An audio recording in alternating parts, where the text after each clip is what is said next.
नमस्कार। आज मैं आपको नीलू की कहानी सुनाऊंगी। नीलू महादेवी वर्मा द्वारा लिखा गया एक रेखा चित्र है, लेकिन नीलू के बारे में जानने से पहले हमें उसकी माँ लूसी के बारे में जानकारी लेनी ही होगी, क्योंकि लूसी की कहानी सुने बिना नीलू की कहानी अधूरी है। लूसी एक अल्सेशियन कुत्ता थी। वह हिरणी के समान वेगवती चाल और बुद्धिमानी का पता देती उसकी आंखें, सजग खड़े कान, लंबी पूंछ तथा राजसी अंदाज उसे सामान्य कुत्तों से भिन्न करते थे। उत्तरायण के निवासी लूसी के गले में रुपए और सामग्री की सूची के साथ एक चादर बांधकर उससे सामान लाने भेज देते।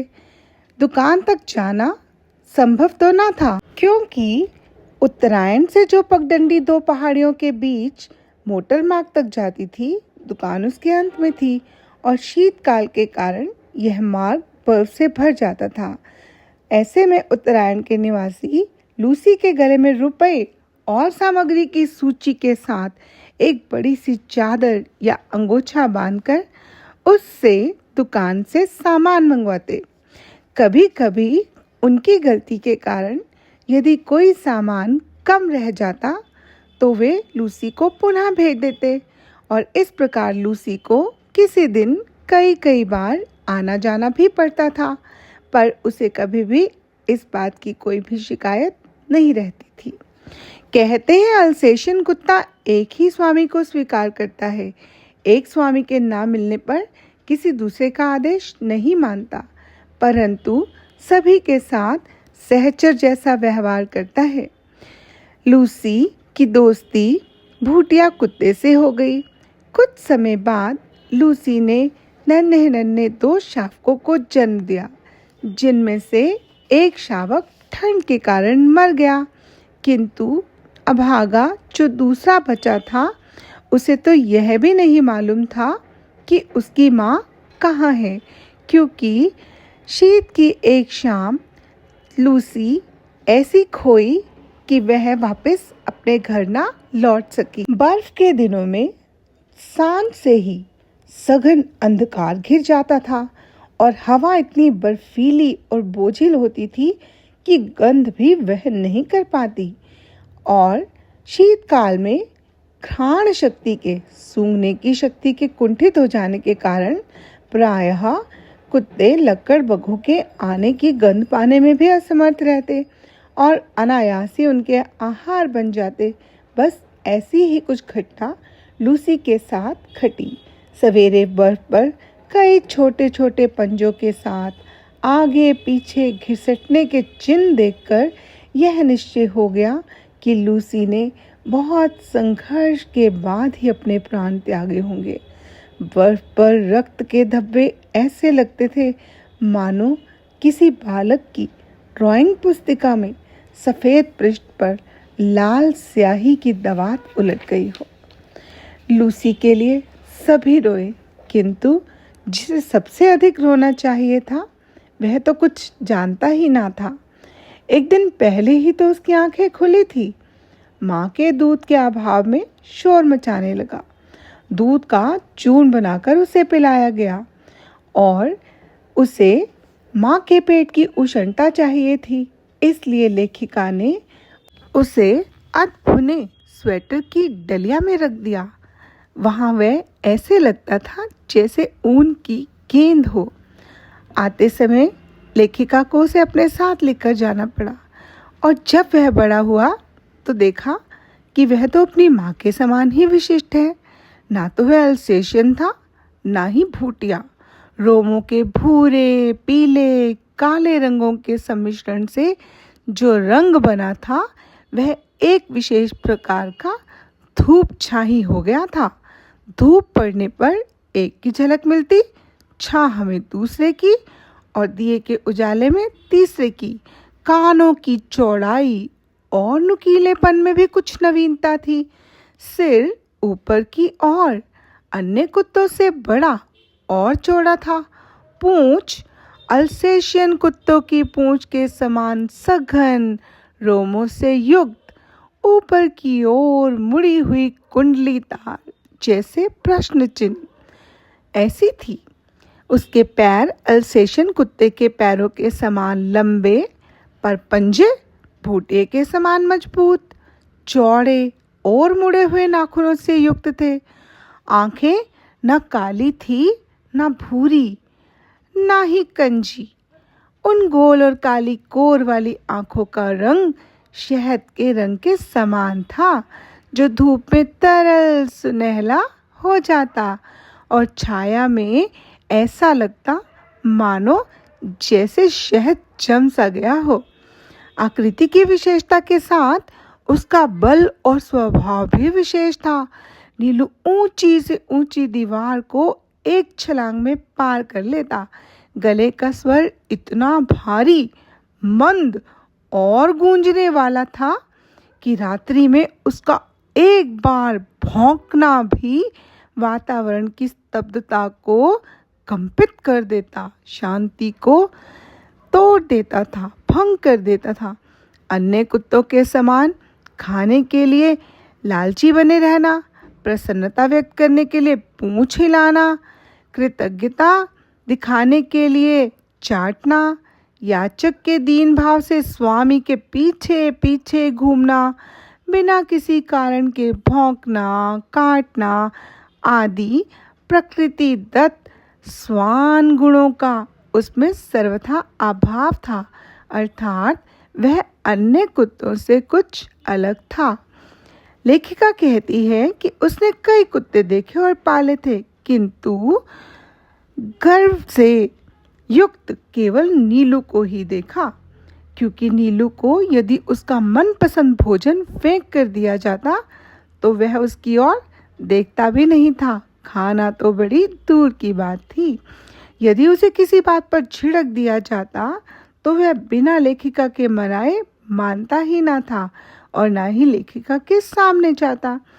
विगत 14 वर्षों से बैठने का स्थान लेखिका के घर का बाहरी बरामदा ही रहा, जिसकी ऊपरी सीढ़ी पर बैठकर वो हर आने जाने वाले का निरीक्षण करता रहता।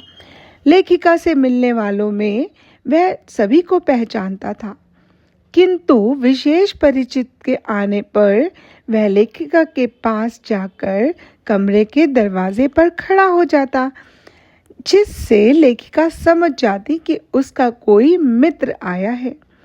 और जब वह कहती आ रही हूँ, उसी के बाद नीलू अपने निश्चित स्थान पर जाकर बैठ जाता। ना जाने किस सहज चेतना से वह अपरिचित या असमय आए व्यक्ति को भी जान लेता था। बड़े ही नितांत निरपेक्ष और उदासीन भाव से उसका घंटी बजाना, नौकर का आकर समाचार ले जाना आदि वह देखता रहता। माना जाता है कि कुत्ते भाषा नहीं जानते, लेकिन वे ध्वनि पहचानते हैं, और नीलू का ध्वनि ज्ञान बहुत गहरा और विस्तृत था। उससे कुछ भी कहना भाषा जानने वाले मनुष्य से बात करने के बराबर था। बाहर या रास्ते में घूमते हुए यदि कोई नीलू को कह देता कि गुरुजी तुम्हें ढूंढ रही हैं, तो नीलू बिजली की गति से 4 दीवारी से कूदकर लेखिका के कमरे के सामने उसके आदेश की प्रतीक्षा में आकर खड़ा हो जाता था। फिर जब लेखिका कहती कोई काम नहीं है जाओ, तो ही वह वहां से जाता, अन्यथा मूर्ति बनकर वहीं खड़ा रहता। कभी कभी मैं किसी कार्य में व्यस्त होने के कारण उसकी उपस्थिति को जान ही नहीं पाती थी, तो उसे कई समय तक बिना हिले डुले वहां मूर्ति की तरह खड़े रहना पड़ता। हिंसक और क्रोधी भूटिए बाप और आखेट प्रिय अल्सेशियन माँ से जन्म पाकर भी नीलू में हिंसा की प्रवृत्ति का कोई चिन्ह नहीं था। अर्थात नीलू अपने माता पिता की तरह बिल्कुल भी शिकार प्रिय नहीं था। 14 वर्ष के लंबे जीवन में उसे कभी किसी पशु या पक्षी पर झपटते या उन्हें मारते भी नहीं देखा गया। उसका स्वभाव केवल लेखिका के लिए ही नहीं, सभी देखने वालों के लिए आश्चर्य की घटना थी। लेखिका कहती है कि लेखिका के बंगले के रोशनदानों में गौरैया चिड़िया प्रायः तिनकों से घोंसले बनाती थी और परिश्रम से बनाए हुए उनके घोंसलों को उजाड़ना लेखिका को बिल्कुल पसंद ना था। जब चिड़िया उनमें अपने अंडे देती और उन अंडों से पक्षी शावक निकलते और पूरा संसार बस जाता, तब कभी कभी उड़ने के प्रयास में वे नन्हे पक्षी शावक रोशनदानों से नीचे गिरने लगते। इन दिनों नीलू उनके सतर्क पहरेदार का कर्तव्य संभाल लेता। उसके भय से कोई भी अन्य कुत्ता बिल्ली उन नादान उड़ने वालों को हानि पहुंचाने का साहस भी नहीं करता। और नीलू उन पक्षी शावकों को हौले से मुंह में दबाकर लेखिका के पास ले जाता कि लेखिका उन्हें घोंसले में रख दे, और जब तक लेखिका उन्हें घोंसले में ना पहुंचा देती तब तक वे बड़ी ही कोमलता से उन पक्षी शावकों को, उन चिड़िया के बच्चों को अपने मुंह में कोमलता से दबाए रहता। और मोर खरगोश आदि को जब लेखिका दाना खिलाती तो नीलू भी लेखिका के साथ साथ उसके पीछे पीछे घूमता, भले ही कड़कता जाड़ा हो या रिमझिम बरसती बरसात, लेखिका और नीलू दोनों साथ साथ जाते। लेखिका कहती कि वह मेरे साथ ही घूमता और दरवाजे पर ही मेरी प्रतीक्षा कर रहा होता था। पक्षियों के कक्ष में 2 फुट ऊंची दीवार पर जाली लगी थी। नीलू दोनों पंजे रखकर वहां खड़ा हो जाता, अपनी गोल गोल आंखें घुमाकर प्रत्येक कक्ष और उसमें रहने वालों का निरीक्षण करता, अर्थात उन्हें देखता रहता कि कुछ समय बीतने के बाद जब रात को सब सो जाते तो नीलू भी पहले पहरेदारी करता। रात में कई कई बार वह पूरे कंपाउंड यानी कि घेरा का, पशु पक्षियों के घर का चक्कर लगाता, चाहे चांदनी रात हो, चाहे बादल बरस रहे हों, गरज रहे हों, चाहे आंधी चल रही हो, लेकिन नीलू को बिल्कुल भी आराम नहीं होता था। वह अपने चक्कर अवश्य काटता। रात के सन्नाटे में उसके मंद गंभीर स्वर से ही अनुमान लगा लेते थे कि नीलू घर के किस कोने में पहरेदारी कर रहा है। खरगोश अक्सर धरती के भीतर सुरंग जैसे लंबे और दोनों ओर द्वार वाले बिल खोद लेते हैं। एक रात लेखिका का खरगोश बिल खोदते खोदते पड़ोस के दूसरे कंपाउंड अर्थात घेरे में जा निकले। उनमें से जो नेता खरगोश था, जंगली बिल्ले द्वारा वह शिकार बन गया, शत विक्षत कर दिया गया।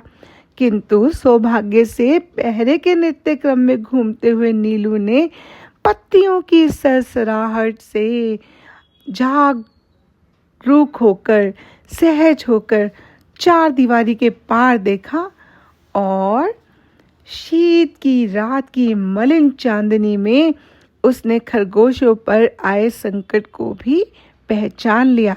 अर्थात रोशनी कम थी, फिर भी सरसराहट की आवाज़ों से उसने संकट को भांप लिया और कूदकर दूसरी ओर पहुंचा।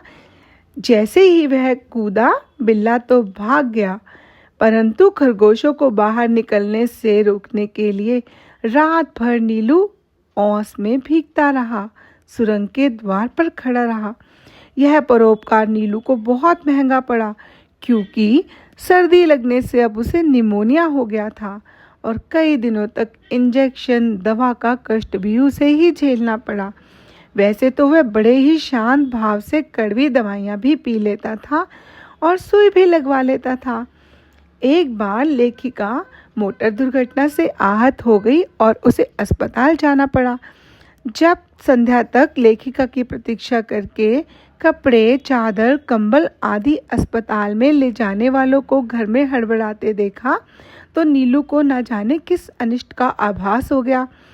जो भी उस संध्या को लेखिका के बंगले पर पहुंचा, वह नीलू की विषादमयी, निश्चेष्ट यानी कि बिना हिले डुले दुख भरी बात सुनाने लगा। 3 दिनों तक नीलू ने ना कुछ खाया ना पिया। तब डॉक्टर से अनुमति लेकर उससे लेखिका से मिलवाने के लिए अस्पताल ले जाया गया। पट्टियों के घटाटोप में यानी कि पट्टियों से मुझे ढका देखकर वह मेरे पलंग के चारों तरफ घूमने लगा।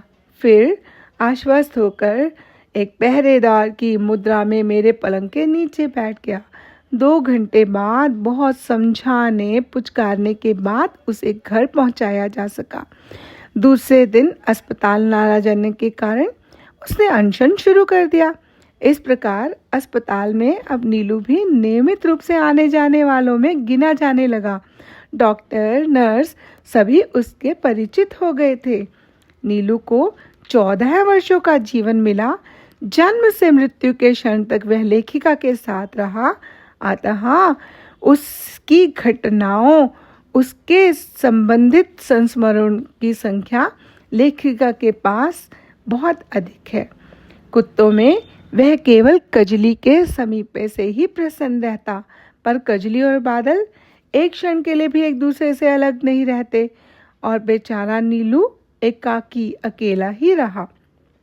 जीवन के समान उसकी मृत्यु भी दैन्य से रहित थी। कुत्ते की मौत मरना एक कहावत है, परंतु यदि नीलू के समान निर्लिप्त भाव से कोई मृत्यु का सामना कर सके तो ऐसी मृत्यु सभी को काम में होगी। अर्थात राग द्वेष से मुक्त मृत्यु का सामना करना, ऐसी मृत्यु तो मनुष्य भी चाहेंगे। धन्यवाद।